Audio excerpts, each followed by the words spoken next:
This episode of the Corcoran Entertainment Show is brought to you by Holy Hydrogen. Okay, guys, let's be real. We all try our best to stay hydrated, right? But not all water is created equal. That's where Holy Hydrogen comes in. They've got this awesome device called the Lourdes HydroFix Premium Edition, and it takes clean water to the next level by infusing it with molecular energy. That means you're not just drinking water. You're giving your body extra support with every sip. Better energy, less inflammation, and a real boost to your immune system. So try the Lourdes HydroFix Premium Edition today by going to shop.holyhydrogen.com/Corcoran and use the promo code Corcoran for $100 off your purchase. Again, that's shop.holyhydrogen.com/Corcoran and use the promo code Corcoran at checkout. Stay hydrated and stay healthy. Hey, what's going on, everybody? Welcome to the Corcoran Entertainment Show. I'm your host, Frankie Corcoran. Everyone having a good week, good summer, good July, all that good stuff. Sorry, I say the hazelnut bar. So before we start the show today, I just want to give a quick plug for the Rockin' River Festival 2025. Miramichi Rock and Roll Festival on Facebook. Be sure to go on Facebook and check that out. And it has the schedule of all the events, what time it's happening, and all that good stuff. It's going to be an amazing time presented by the Rock and Roll Festival in collaboration with Downtown Newcastle and Miramichi Kia, proud main stage and presenting sponsor. Amazing stuff. And so definitely, guys, be sure to visit the website www.rockinriverfest.ca and just come on out. It's going to be an amazing time. Car shows, music, stuff for the kids, street dance, fireworks, markets, you name it. So be sure. And Honeymoon Suite and the Wright Brothers and Miramac. So worth it, guys. Go to the website. I'm going to put the link in our episode description. So also I just want to give, I want to say something before I move into the guests and stuff like that. For the solo segments, I'm not talking about this, but I wanted to talk about it briefly, just in the intro. Of course, it was announced Stephen Colbert is done, on The Late Show. Not even just Stephen Colbert. The Late Show, period, is done. And it really sucks. It really sucks. They're literally just canceling the entire Late Show name. Nobody's taken over after Colbert. He's done. Breaks my heart because, I mean, he's one of the best there is, really. Him and Conan were two of, like, my idols. Honest to God, growing up. I used to love the show. I used to dress up as them. Literally, and, like, do my own make-believe talk show and everything. Yeah, man. So it's really a bummer, and it was sparked, of course, with the criticisms towards Trump and stuff like that. And I'm kind of just here to say, I mean, if you guys are talking about politics and stuff like that on your podcast, this isn't a big podcast. Like, this isn't a huge podcast or anything, so I'm not worried. But I always try to be careful about what I say, how I say it, what tone. It could be taken in a multitude of ways. So, yeah, it's really a shame. It really, really is a shame that what he said about Trump and stuff like that and critiquing, whatever, I'm not going to get into it. It's just a shame that this has now resulted in the Late Show being canceled. Now, they say it was financial reasons. I don't buy that. But anyways, it really sucks, and I just wanted to give my thoughts briefly on that because it's one that I don't really want to spend a lot of time talking about, so I'm not going to dedicate a solo segment to it.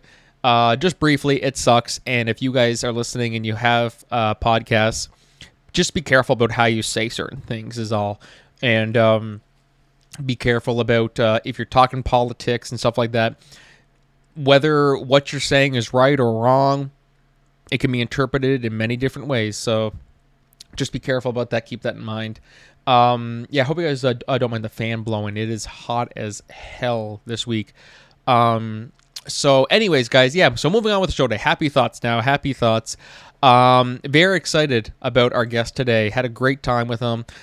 He is a rapper and he is a clothing designer and just fantastic stuff. He worked in the underground hip hop scene for over 25 years until he was diagnosed with MS, which has caused him to take a new lease on life. A very powerful discussion. And we talk about a lot of things. Check out his new memoir, Mylin My Shoes. It's available exclusively on Amazon. Be sure to go check it out. And just amazing conversation. Robert Cardillo the second, but he goes by B-Cide. B-Cide is his name, his stage name that he still goes by. So thank you so much to B-Cide for coming on, and just had a blast with this one. So be sure to check out his book and all that stuff. We talk about a lot of things, being diagnosed with MS, and stage fright, confidence, all that stuff. So later in the show, I want to talk a little bit about the impact that Superman has had, the new Superman, and the Mario movie. The sequel to the Mario movie is going to cater more towards the hardcore fans. It's going to prioritize the hardcore fans first. So, get my thoughts on that and what it can mean. And so without further ado, guys, just sit back, relax, and enjoy the podcast today.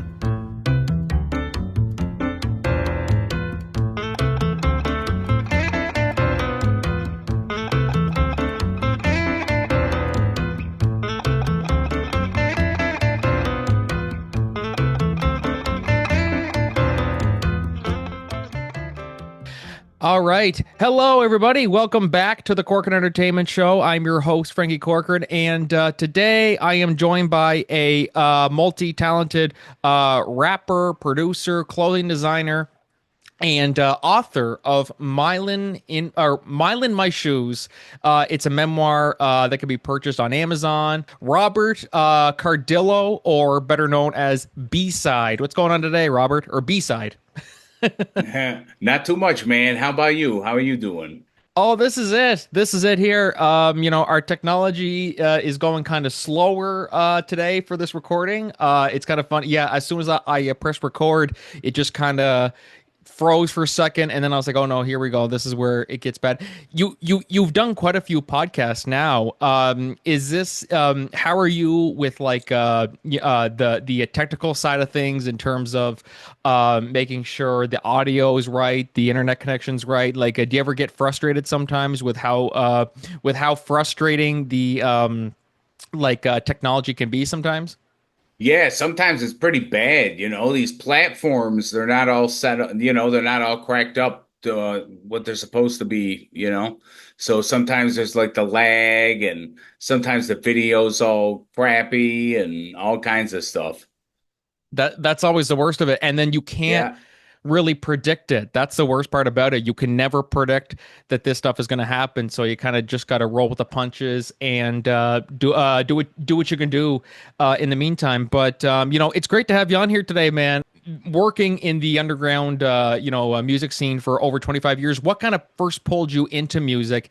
And your name B-Side, how did that kind of come into fruition, and how did that kind of represent your journey? Well, the first thing that really got me into music was Green Day, actually. They Yes. are what got me into music. That was like my first artist that was, and I still listen to him to this day.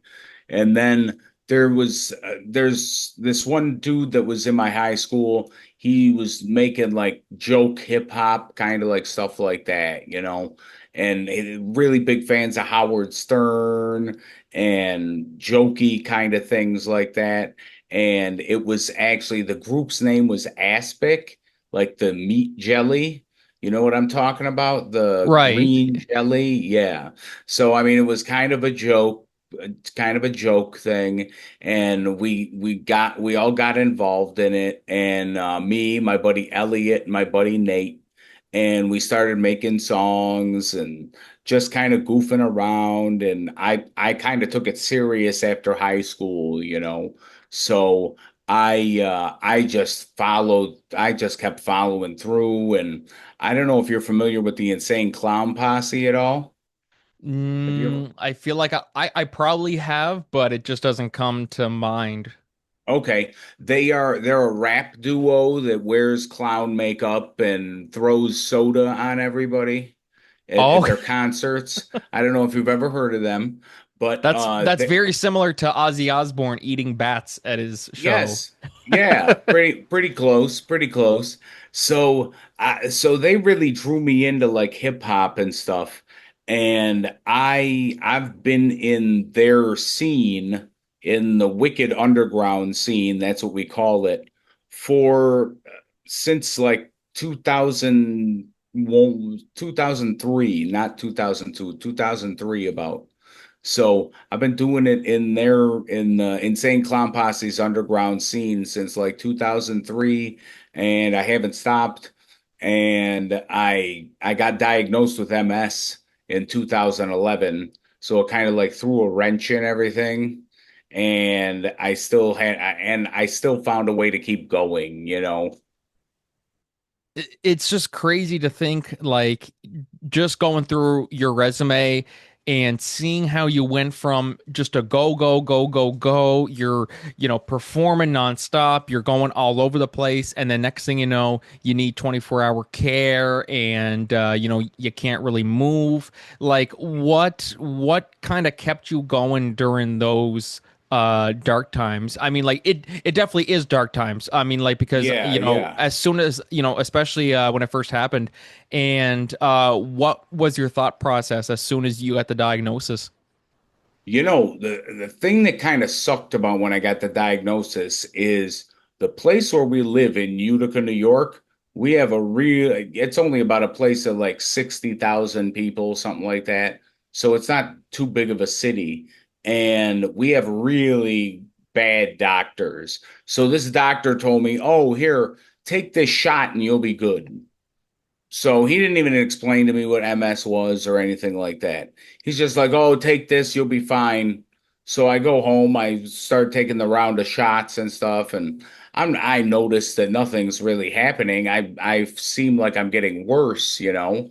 So so that wasn't really what really helped. So my dad actually stepped in and got me hooked up with these doctors in Rochester, New York, which is teaching hospital for the University of Rochester, and I got hooked up with them, and they actually have an MS center, and that place is just unbelievable, and the care that they give is unbelievable. But back to the whole thing of how I felt, I think I didn't really understand the severity of it at first. And then once I did start understanding the severity of it, I think, making music and stuff really helped me get my thoughts out, whether it was something that was making me angry, and, I could get my thoughts out that way. So I think music had a lot to do with being able to keep my sanity. Well, we all need something. Like Yeah. the closest thing that I could relate is COVID. When COVID hit, we couldn't do nothing. So doing this podcast helped with that, and it really helped get through those days where we don't know what's going to happen, how long are we going to be like this, and it's one of those things of you look back on it, you're like, what would I have done if I didn't do that? Like, if you like, do you ever kind of think like, if I wasn't into music and I got this diagnosis, what could I have done to keep my sanity? Like, would you have had anything else to keep your head on straight? Yeah, I'm not really too sure. I think I might have gone crazy if I didn't have something like that to fall back on. Um, because it's just such a way to get things out, you know. I don't know. I guess maybe writing stuff down would have helped. That might have helped a little bit, but yeah, I don't know. If I didn't have music, I don't know what would have happened. And that's something that you're kind of like, maybe that's something I'm glad that I don't know. I'm glad that Yeah, I have the music and I have because we all do that in life where we get to the point where we're always just, what if this happened? What if that happened? Instead of just be grateful nothing happened. You can still have those thoughts of what if this happened, but there's sometimes it's just going to drive you crazy. We're talking about keeping your right. sanity. That would make you lose your sanity entirely just thinking about all the unknowns. But even when you got MS, what all there were lots of I'm sure throughout the whole time, what ifs. What if I don't get better? What if I do get better? Will things be the same? Like, how did you kind of deal with those dark days? I think I was thinking more along the lines of what happens when things get worse. I don't think I ever thought about things getting better. And I don't know if I don't know if that was really necessarily the right way to look at it. But like there were certain things like I would do, like I just even like walking upstairs or something like that, you take for granted really, because that's what I started like really failing and having to use like a cane. And then like I would have to like crawl up the stairs at my ex-fiance's house and stuff. It was just to get upstairs and so I I just saw it progressively getting worse. I didn't really see it getting any better, unfortunately. So that's really what I saw. And I mean I was trying to stay positive through it, but I had a really bad space that I was living in with my ex. So it kind of wasn't like the best environment for, living with a diagnosis like this, I guess. And how did that affect your mental health too? Because you just mentioned being with your ex, so obviously you're going, physically you're going through hell. How did you kind of deal with that end? Right. Well, actually, the way I deal with everything is music. So I wrote about it. Like I have this album that I came out with. It's called Utica, the Mob Files, and it's probably one of the more angrier albums that I've made. And it's like that time when I was living at my fiance's house and like we were living with her parents and you know how they say that you marry the mother-in-law too? Well, that would have kind of happened, and my mother-in-law would have been she was absolutely crazy. So I'm actually glad that I never got married. So I mean that was a godsend. But I mean I had all this pent up frustration and anger, and it came out pretty much in this album. Like all the album was just about like haters, people who talk crap about you, all kinds of stuff.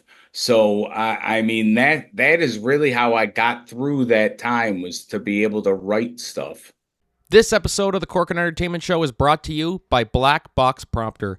Are you a musician tired of being tethered to your tablet or music stand? Do you long to connect with your audience on a deeper level, but find yourself constantly glancing down at your lyrics and chords? Then I highly recommend Black Box Prompter, the smart and stealthy lyrics and chords teleprompter designed to liberate musicians from the stage clutter. This innovative device is perfect for bands, hobbyists jamming out in the garage, touring pros rocking arenas, and even houses of worship looking to elevate their services. It discreetly displays your lyrics and chords, allowing you to maintain eye contact with your audience, adding an extra layer of authenticity and connection to your performance. Don't let distractions hold you back. Unleash your full potential and create a more powerful connection with your audience with Black Box Prompter. Click the link in our episode description and use the promo code Corcoran at checkout for 10% off your purchase. Black Box Prompter, the smart teleprompter built for musicians by musicians. That's the best medicine is Yeah. making art. It really is. And I always say that mentally, maybe not physically. I mean, that's kind of hard to like, if I just do this, my pain will go away. Unfortunately, if that worked that way, I would be 100%. I wouldn't need to go to a massage therapist or a Right. chiropractor. Right. Right.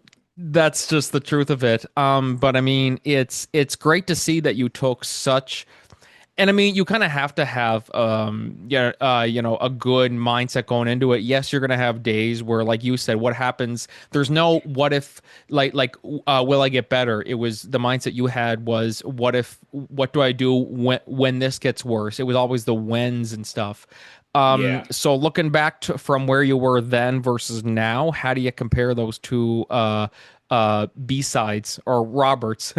Yeah, no, actually, um I'm in a better state mentally right now. Not physically. The physical attributes got worse since being at my ex's, but my whole mental outlook on everything is way more positive. If you had been at my ex's house and saw the way things were, you would just think negatively about everything. Everything was negative at that place. So, I mean, right now I have 24-hour care and my mom is here pretty much all the time. So I just have really a really positive outlook on stuff. And it definitely helps. It's definitely a good thing to have. That's really and good support system. That's really the best. Um, that's the best Hmm. part of it is to have a good support system. Like there's some people say like I couldn't have gotten through this if it wasn't for my wife or my son, my Right. mother. Like that's just you need those people to help get you through the tough times and as well as music on top of everything or just art can Yep. save you on so many different ways. um it's is there anything that you kind of learned throughout the whole journey having MS, like something that you kind of, because we always say the whole thing of don't sweat the small stuff and enjoy life and stuff like that. So if you ever see somebody who's doing a show or concert, like of people personally, and they're getting like really run down and, oh God, I'm tired, do I have to do this again? Do you ever get kind of frustrated by that? Because in your mind, you're like, if I could do that again, I would jump at the chance. And you have the opportunity right here in front of you, and you're kind of taking it for granted. Is that something that you kind of try to instill in people who maybe don't stop and smell the roses? Yeah, well, I mean, if somebody came to me and said something like that about performing or anything, I would definitely tell them, most people don't get opportunities to do that, and Yeah. you need to seize the opportunity when you have it. And yeah, how many people have stage fright and stuff like that might not feel like doing it, And if you want to be an entertainer or anything like that, you have to get up in front of people. That's part of the job.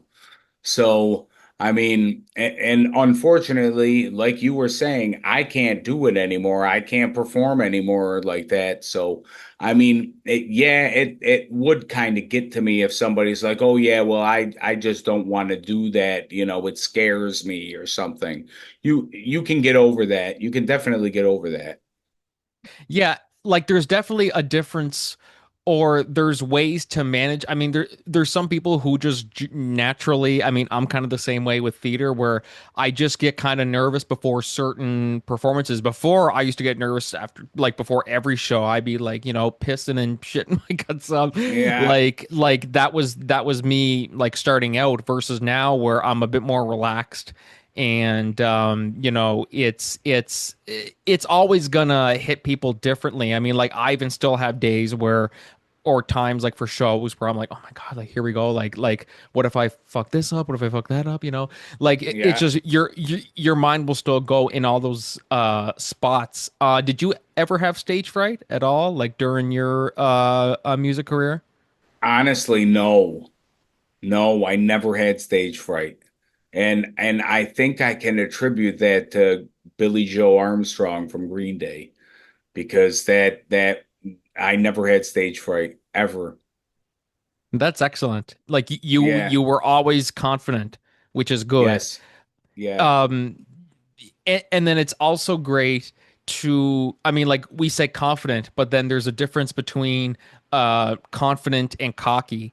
Do you ever have people who maybe sometimes have trouble? They struggle to balance those out. They get too overconfident to the point where it becomes cocky, and they're not cocky enough to the point that they're not confident. Like, how do you balance those two out? Hmm. Well, I've always tried to have like a balance of confident and cocky. And like, I think sometimes I do come off as cocky, and I don't even mean it to come off like that. Um, because it's kind of like when I get on stage, it's like I would turn a switch and it's just something that just turns right on. And it's just, I don't even know how to explain it. It's better than sex to be on stage. You perform, so you're in the theater, so you understand what it's like to perform in front of people. Performing's better than sex. That's great. Oh man. I mean, like it's a drug, man. Doing like performing is a drug. Like once you do it Yes, once, you're kind of like, okay, that was actually not as bad as I thought it was gonna be. I had fun doing that and it was very rewarding. A lot of work, but it was a lot of fun. And you just keep on doing it and doing it and doing it, and you're like, this is a good addiction. This isn't the bad yes, type of addiction, you know. And yep, it's truly great to be able to stop and smell the roses. That's the main thing. Stop and smell the roses, because I mean, like, once it's gone, it's gone. And yep. people who say, "Oh God, I really don't want to do this gig tonight." No, yeah, none, but you're sitting there watching them going like, "Are you kidding me?" Like, you have this amazing opportunity. You might not have this ever again. So, Right. to really, is it normal to have those days though? Like, it is normal to have those days where you're like, I'm tired. I don't really, we all have those where, even like with friends, like you see certain people like every day and you're like, I love you, but I don't want to see you 24/7, 7 days a week. Is it normal to have that for a job like music? Yeah, I think it can feel like a job sometimes. Sometimes maybe like even writing a song or something might feel like a job. So it's like sometimes you just got to kind of back off it and just think of the reason like why you got into it in the first place and just try and think about it that way and and just try and do your shit. Yep, exactly. Because at the end of the day, yes, it's a job, but you're also doing it for, you got to remember why you're doing it is the big thing. And it's really important to, as we said, like I say, I'm like a broken record. Stop and smell the roses. It's important, guys. Remember it. Feel free to tell me about your memoir, Mylin. Oh, Mylin. I can't even talk today. Mylin, my shoes. Yeah. It's a tongue twister. It really is. So tell me a little bit about this book, when you wrote it, and almost and why you wrote it, I guess. Sure. Well, actually, I had started writing some stuff probably about like 5 years ago and some change, just keeping stuff in my phone. And I wasn't really thinking much of it. And then I would say sometime within the last few months, I've been working with Chat GPT to help me out as like a assistant almost. And I was talking to it and I'm like, can you help me format some type of book? And it said yes. And I started feeding it like chapters and it would help me format these things. And I'm like, oh wow, this is pretty awesome. Everything's working out, everything's looking very nice. And and I just started coming out with stuff. It was just every time I create something, it just makes me feel better. I don't feel like I'm in pain when I'm creating. It's a very strange feeling. So I was just flipping through. I was just running through this book, just like typing furiously and everything, trying to make this thing happen. And I'm like, I can make this. I can talk about my life and how MS changed it and how like I push through things and how it might be able to help other artists or people with MS. And I just did it, and I'm like, okay, well, that's it. Now I got to try and promote it. And I'm promoting it like I would promote a record, like I would promote an album. I'm not promoting it like authors normally promote books. Yep. And that's how you do it. Put yourself out there. Yeah. Lots of press. Like that's a big thing. Like people if they want to promote stuff, they can't just say get somebody else to go on and talk about it for them. Like, yeah, can you go on this podcast and talk about my book that I wrote Right. myself? It's like, Right. no, you can't do that. That's your book. And then they could ask them questions. So what inspired you to write this book? And they're just like, I don't know. I was just asked to come down here Right. and plug this guy's book. I don't know what the hell's going on. Yeah, I was almost expecting to come on this call today and somebody else was going to be on. I'm promoting this on B-Side's behalf. Eh, eh, No, you wouldn't do that. That's good. And, no. you have to be like that when you're promoting stuff like that. So where could people get the book? Amazon, Barnes and Noble, all that stuff? Actually, they can get it on Amazon. It's exclusively through Amazon right now. But if you want to find out more about it, you can go to mylinmyshoes.com, Myelin, myshoes.com, because there's actually a soundtrack that goes with it. I have a vinyl record that's going along with it that has the soundtrack on it that's being released August 12th on National Vinyl Record Day. So I Hmm. have, yeah. So I have a couple different things that are going along with it. Yeah. So you're not slowing down at all. Don't let No. MS say otherwise, man. That's awesome. You're doing your No. thing, and I'm really really happy to see. And you're doing lots of Yeah. podcasts too, which I see. Yes. You're popping up all over the place. Do you have any more coming up aside from this one? Yeah, I actually do. My schedule for July is actually pretty full. I got a bunch of podcasts scheduled this month, and then some of them are even scheduled into 2026. Damn, that's awesome, man. Yeah. Congratulations. That's so Yeah, awesome to thanks. hear.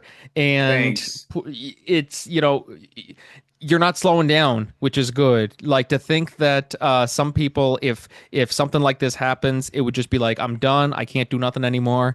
You're not like that though at all, man. And I just gotta applaud you for that. Congratulations on all of your success. Guys, be sure to get Mile in My Shoes. I'm saying it slow now so I don't get my Yeah. tongue all in a knot.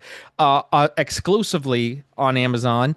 And thank you. Do people call you B-Side, Robert? Like, do you have a preference for either? I mean, Robert, Um, of course, is your real name, but Yeah, well, I go by Bob actually, but a lot of people call me B-Side actually. there we go. Perfect. Yeah, Awesome. yeah, So I'll say B-Side. B. yeah. So B-Side, thank you so much for coming on the show today. I really You're appreciate it. welcome. Congratulations on everything again. And let's definitely stay in touch. I'd love to do something like this again. Oh, absolutely. Thanks for having me on, man. Yes, absolutely. So, guys, we're going to take a short break. We will be right back. But until then, this is Frankie and B-Side signing off. Cheers, man. Take care.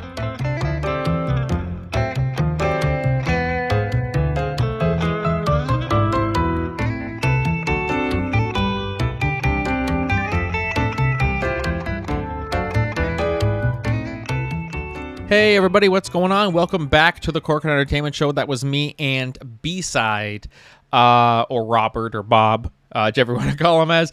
Definitely, guys, be sure to go check out his book, Mile in My Shoes. I'm going to put the link in the episode description. And thank you, B-Side, for coming on the show today. Really appreciate it, man.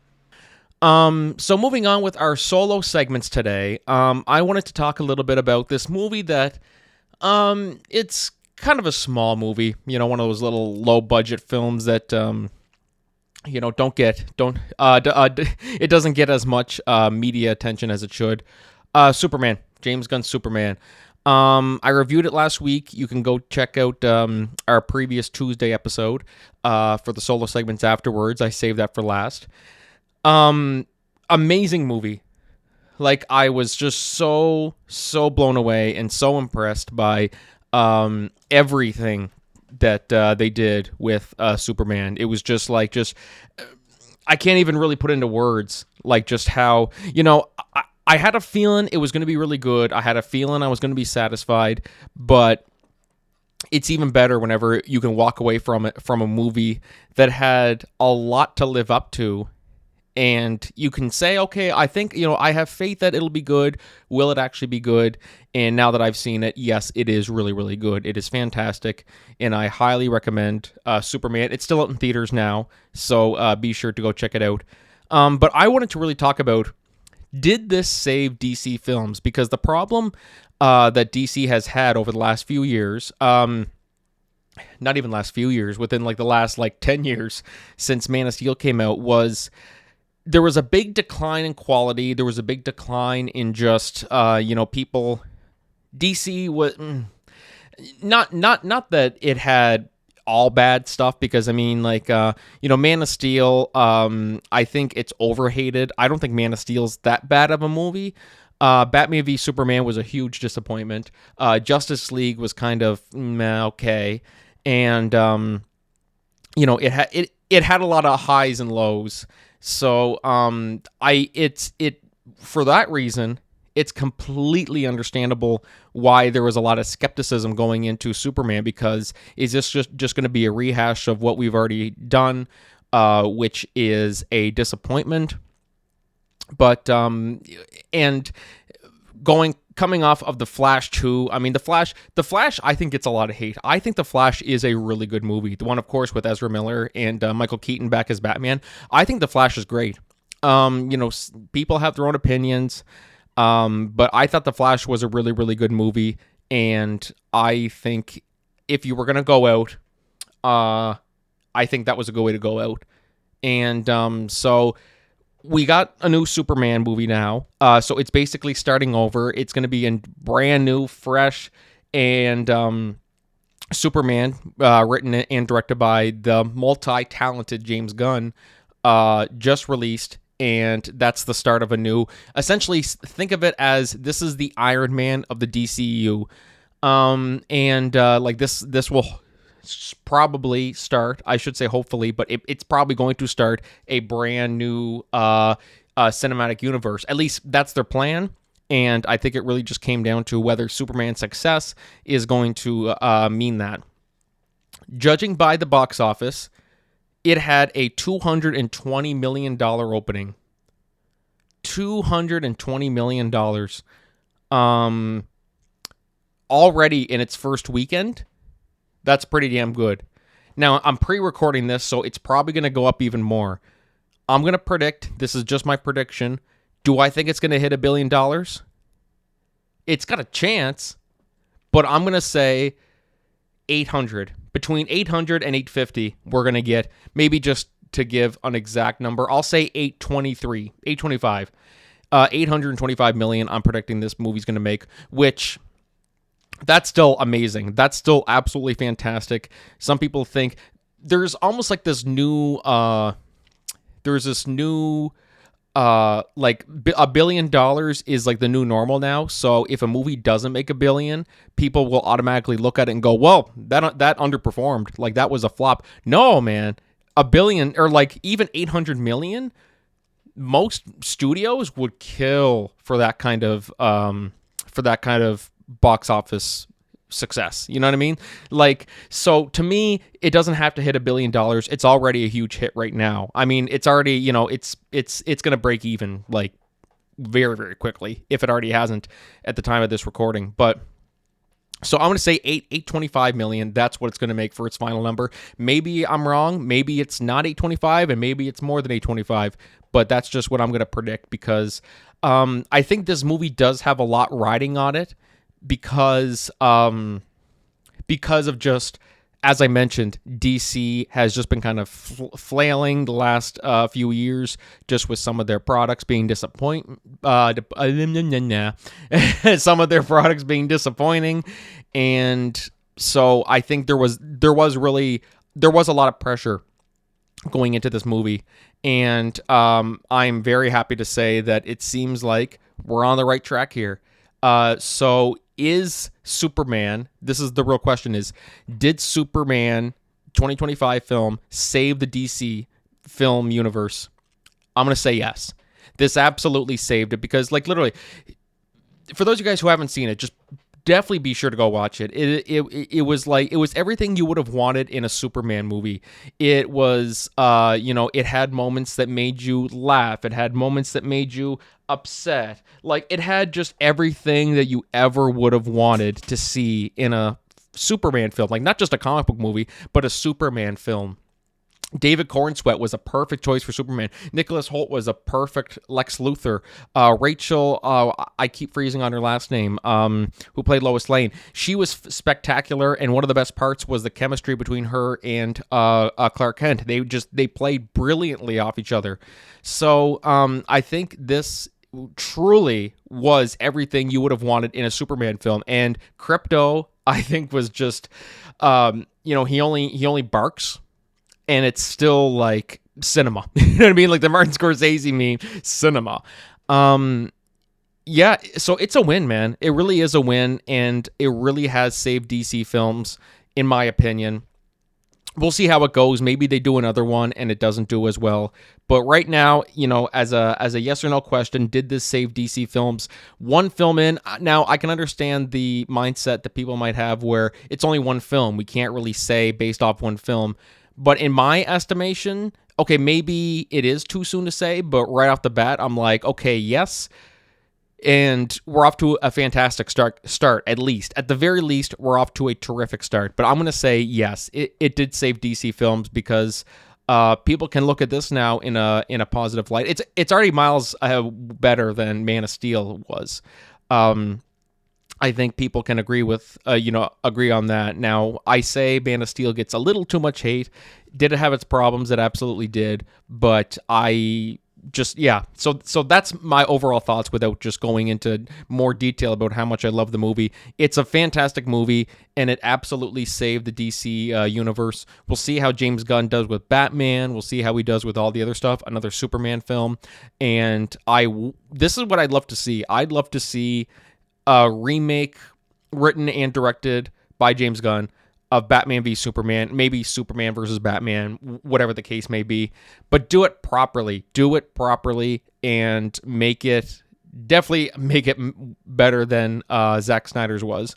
But yeah, so Superman saved it. Superman saved DC films, and I'm super excited. Definitely be sure to let me know your thoughts. If you saw Superman, what did you think? If you didn't see it, why haven't you seen it? Why aren't you going to see it? Pause this podcast and go see it, and then come back and listen to the rest of it. So be sure to let me know your thoughts on that. The Corkin Entertainment Show is brought to you by Podmatch, the ultimate platform designed to connect podcast hosts with prospective guests effortlessly. Are you a podcaster looking to elevate your show to new heights? Or perhaps you're a guest hoping to share your story with a broader audience? Whatever your podcasting goals are, we have the perfect solution for you. Podmatch simplifies the entire process of discovering guests for your show or finding podcasts to feature your expertise. Now imagine a platform where you can easily match with like-minded creators tailored specifically to your niche. With Podmatch, you can effortlessly network with influencers and thought leaders, all while staying true to your podcast vision. There are a multitude of ways that Podmatch can help you grow your brand. You can be part of a thriving community of podcasters and potential guests. Engage, collaborate, and grow together. If you're ready to experience these fantastic benefits for yourself, we invite you to join Podmatch today. Head over to www.joinpodmatch.com/Corkin Entertainment and sign up right now for only $6 a month. That's right, you heard me right, $6 a month. Join the Podmatch family today and watch your podcast soar to new altitudes. Thank you for tuning into the Corkin Entertainment Show, and happy podcasting.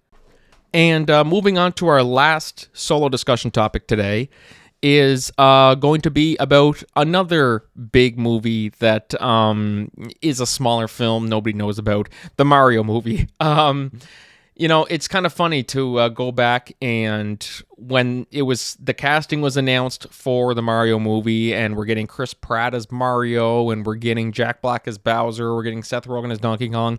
First thing I thought of was just, this sounds absolutely ridiculous. Not the fact that they're making a Mario movie. I just said the casting and everything. I just said, this is a horrible idea. Why are they doing this? To now I've seen it, and I'm like, I'm actually super excited for Mario 2. It was really good. I really, really loved the first Mario movie. Did it have its pros and cons? It absolutely did. But I think, every movie's gonna have that. Even Superman, like I was just talking about, it did have a little bit of problems with it, but a lot of it was just, it is what it is. No movie's perfect or anything like that. So we have the Mario 2 coming out. We have the Super Mario Bros. Are they calling it Super Mario World? I read something that apparently they leaked the logo, that it was Super Mario World. And as soon as they leaked that logo, it got shut down immediately, and the photo was taken off and things like that. So I don't know. I'm just going to say Mario 2 for now until we know for sure. And so basically, it's coming out April 3rd, 2026. So we're less than a year away from it. And I'll be honest, there was at one point here I was kind of nervous. I said, we haven't heard anything really about the Mario movie, and it's coming out in less than a year. Is it, so I was kind of wondering, are we even going to get it in 2026, because we just haven't heard anything about it. But we did get some word on it here. So this comes from us from comicbook.com. New Super Mario Bros. Movie 2 update is great news for hardcore fans, which is me. I'm a hardcore fan. So the first movie made more than $1 billion at the global box office, in part due to, so it kind of talks about the box office success of it, which was absolutely astronomical. It was, it shattered records, and which was really, really nice to see. A new update will be music to the ears of anyone who grew up as a Mario fan. So that's me. During a Q&A portion of Nintendo's recent general meeting of shareholders, producer Chris Meledandri noted that the movie is going to make the biggest fans a priority. We are hard at work on the next movie, and we are working very closely with the team at Nintendo. It's my hope that the movie will entertain and be embraced by the core fans first, but we also hope that the film will appeal to new fans who have not embraced Mario and the world of Nintendo, said Meledandri. So I read that and I said, okay, that's really good. There were a couple different ways to look at that statement, and you can look at it however you want. But the first thing I had was a little bit of concern in the sense of, I hope they don't do what the first Mario movie did. Now, as I said, the first Mario movie is great. It did a lot of things right. Probably my biggest critique of it was the pacing. It was paced very, very almost too fast, almost a little too all over the place, where it's 1 second Mario ends up with Peach, and then like the very next scene we're in Donkey Kong World, and the next scene we're on Rainbow Road. I'm like, okay, this is kind of, to me, what it felt like was, because we were getting all these things from Mario games and Donkey Kong games and stuff like that, that it felt like it was like a 90-minute movie or something like that. So it felt like, okay, we have 90 minutes and we want to showcase all these amazing things from the Mario movies, or sorry, the Mario games. Let's throw in Rainbow Road here and let's have them go to Donkey Kong's world. Like, it felt to me like that had that. The pacing issues that I had with it had a lot to do with the fact that they try to cram too much in to appeal to the Mario fans who grew up with it, which I get to a certain extent. I think for your first movie, it would be forgiven if you didn't really have all that. Like, Sonic is the perfect one, for example. When you look at the first Sonic movie, really the only two things from the Sonic games that were prominent in the first movie was just Sonic and Eggman. And then, of course, we had Tails in the post-credit scene. It wasn't really until the second one that it really started to appeal to the hardcore Sonic fans, where the second one we got Knuckles and we got Eggman's new look that was very reminiscent of the games. And then we had Sonic 3, where we had Shadow and we had Daryl Robotnik and Maria, and then Amy came in. Like, it was... So the fact that they had the first movie start out as, we're just starting out, we're giving Sonic's backstory, we're we're not gonna go too crazy with the shadows here, blah blah blah blah blah. So I think that is really my only concern when I read this about Mario 2, is that it's going to try to appeal too hard, and they're going to try to cramp too much in, and it's just going to feel like a big cluster F. But I think, as long as it's paced good and stuff like that, then I don't really have any problems with it.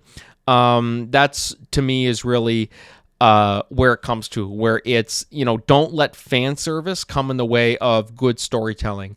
A perfect example of that is Spider-Man No Way Home.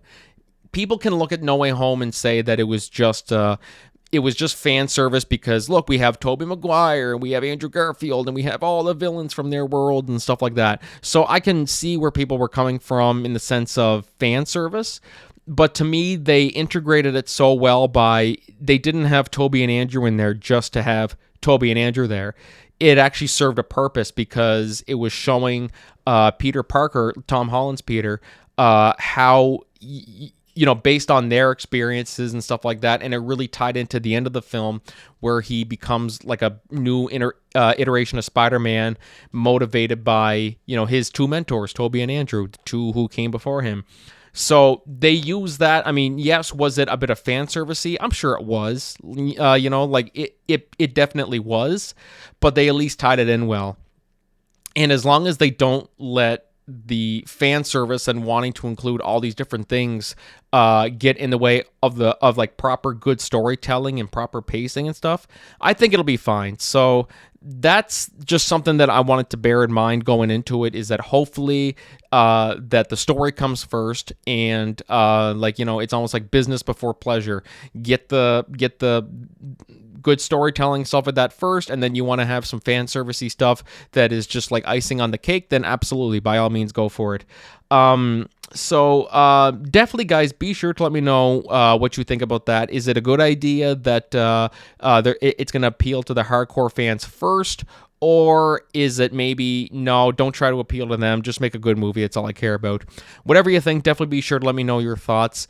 And we're going to call it for the show today, guys. Anybody in the Miramichi this weekend, Rockin' River Festival, be sure to come on out. It's going to be a great time, and come see some good entertainment, and I'm really excited to be working with that stuff. So thank you guys for listening. If you like it, always leave us a nice review. It helps the podcast grow and everything. And we will definitely see you guys in the next episode. But until then, this is Frankie signing off. Cheers, everybody.